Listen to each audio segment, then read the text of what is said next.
こんにちは、ちゃんゆあです。今日はなんでダイエット企画をやろうと思ったのかと、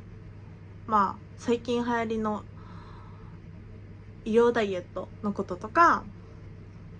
を話していきたいと思います。まず最初に、私がダイエットをしようと思ったきっかけが、内観でね、血液検査をしたんですよ。そしたら、脂肪肝って出て、肝臓の数値がちょっと高いですねっていう、ちょっとどころじゃないんだけど相当高いですねってなって、それがきっかけで、じゃあダイエットをしようってなって、で、ダイエット企画っていうものを指導することになりました。そしてダイエットって言っても何をやったらいいんだろうと思って結構いろいろ調べてたんですね。いわゆるリベルサスって言われるものだったり、マンジャロとか作戦だとかいろいろすごく見たし、過去使ったことがあるって TikTok の方ではお話ししたんですけど、過去実際使ってました。リベルサスと作戦だ使ってましたけど、やめた後すぐリバウンドしちゃいましたやっぱりそういうものに頼ってると、ずっとそれを続けない限りやっぱり難しい、維持が、体重の維持だったりとか、そういう運動習慣が身についてないから運動もしないし、運動なしで痩せれるから、結局無駄にはなってないんだけど、結局リバウンドしちゃって、リバウンドもひどいリバウンドの仕方をしちゃって、結構本当多分一番最初の YouTube の動画見てもらったら分かると思うんですけど、本当にあそこまでパッツンまで太って、今やっとだいぶマシになってきたっていう感じなんですけど、今はパーソナルジム通ってって言って、そういう薬やそういうメディカルダイエットっていう、そういう医療ダイエット、美容クリニックさんから処方していただいてするダイエットに関しては全く否定はしないです。むしろいいと思います。それで痩せて、それを維持するために、じゃあ筋トレしようとか運動しようっていう意思が作れるなら全然ありだと思います。で、ただそれができないのであれば、通常のパーソナルジムだったりとか YouTube で上がってる筋トレ動画とか、そういうのを参考にしながらダイエットをしていくのがありかなってすごく私は思います。で、やっぱ使ってきたからこそリバウンドが激しいっていうのも分かってます。だから今回は使わずに今はダイエットしてるんですけど、ちょっとこっからすごくセンシティブな話になるので、見てる方でもし同じ障害を持ってる方がいたらすごく申し訳なくなるんですけれども、私極度の摂食障害を持ってまして、今は割と落ち着いてる方なんですね。で、ちょっと前までずっと過食嘔吐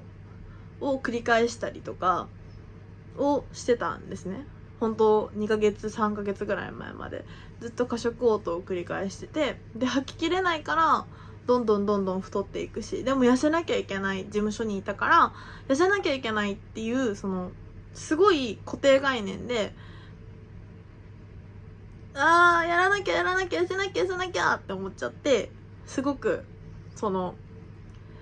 べることに対して、食べたことに対してのイライラだったりとか、そういうのがあって、すごく過食嘔吐をしてしまう。逆にもうどうせだったらいっぱい食べて吐いちゃえばいいやっていう風になっちゃったんです。で、それをじゃあ今どうなのって言われた時に、私今はある特定の食材、今だったら本当におでんとかしか食べれなかったりとか、逆に言うと今コメントとかで今のままがいいとか痩せないでくださいっていうコメントが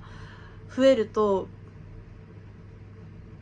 申し訳ないんですけど、そういう障害が少し出てきてしまって、一時全く食べれなくなってました。2週間ぐらい本当に食事が取れなくて、すごい何でじゃあ栄養取ってたのって言われたら、もうプロテイン飲むだけしかできなくて、固形物が取れなかったんですね、ずっと。でもそういう障害があるから優しくしてよって言いたいんじゃなくて、そういうことを隠して活動してる方もいらっしゃいますし、そういうことを言いたくない方もいっぱいいます。摂食障害だっていうことを隠してる方もいっぱいいるし、実際吐きだこができたりとかそういうのがないから、多分パッと見では分かんないんですけど、吐くからすごいむくみやすいんですね。そういうのはあったりします。ただ痩せないでっていう言葉ですごくセンシティブというか、ナイーブになったりとか、私自身がでも痩せなきゃいけない、病院からはちゃんとこの体重適正体重になろうねっていう風に言われてるから痩せなきゃいけない、でも今のままでいてほしいとかっていう風に言われると、頭の中と行動が真逆になって過食嘔吐してしまったりとか、全く食べれなくなったりとかするので、本当にそういうことを極力言わないでいただけたら嬉しいなって思います。そして同じ悩み、同じ障害を持ってる方が生きやすい世の中になってほしいなって私はすごく思うんです。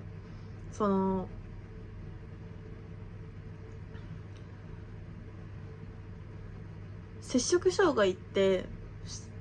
治らないって言われてるんです。繰り返す過食嘔吐と過食と拒食を繰り返すってすごく言われてて、安定させるためのお薬だったりとかそういうものは向き合ってちゃんと本当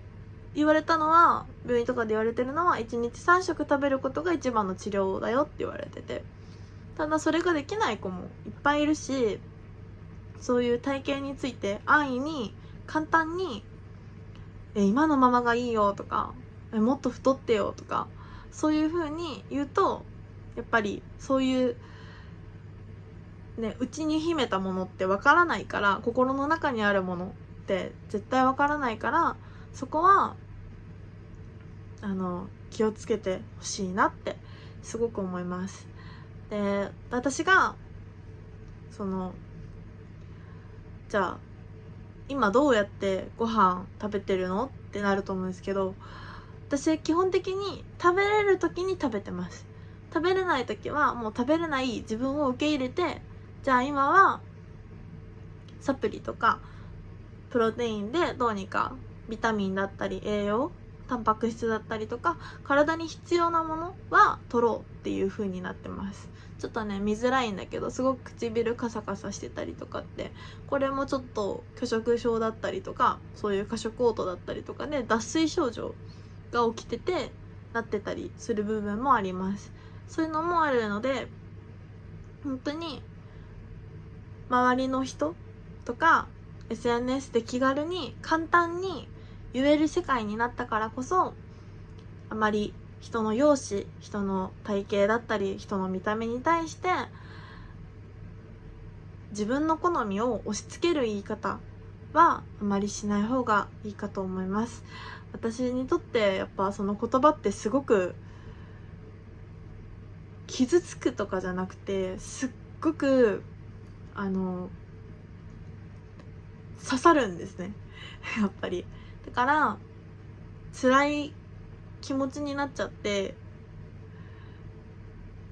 それで過食しちゃうこともあるし、で吐いちゃうとかで、逆に全く食べれなくなったりとかするんで、あんまりそういうことを言わないでいただけたらすごく嬉しいです。そしてダイエットを頑張ってる女の子も男性も女性もみんなすごく素敵だと思います。だからその薬に頼ろうが何をしようが、自分が痛い自分になるために頑張ってる人たちに否定的な言葉を投げかけることをできれば控えていただけたら嬉しいです。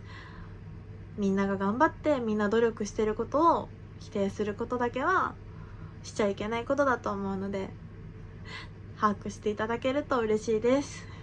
ちょっとね、堅苦しい話にはなっちゃったんですけど、できればこれからもっとちょっとね、体重がガクンと落ちちゃったりとかする時もあると思うんですけど、あんまりそこを心配しないでほしくて、その病気だから障害だからとかっていうのを心配してほしくて言ってるわけじゃないので、心配せず見守っててくれたらすごく嬉しいです。なのでこれからもダイエット動画は続きますし、いろんな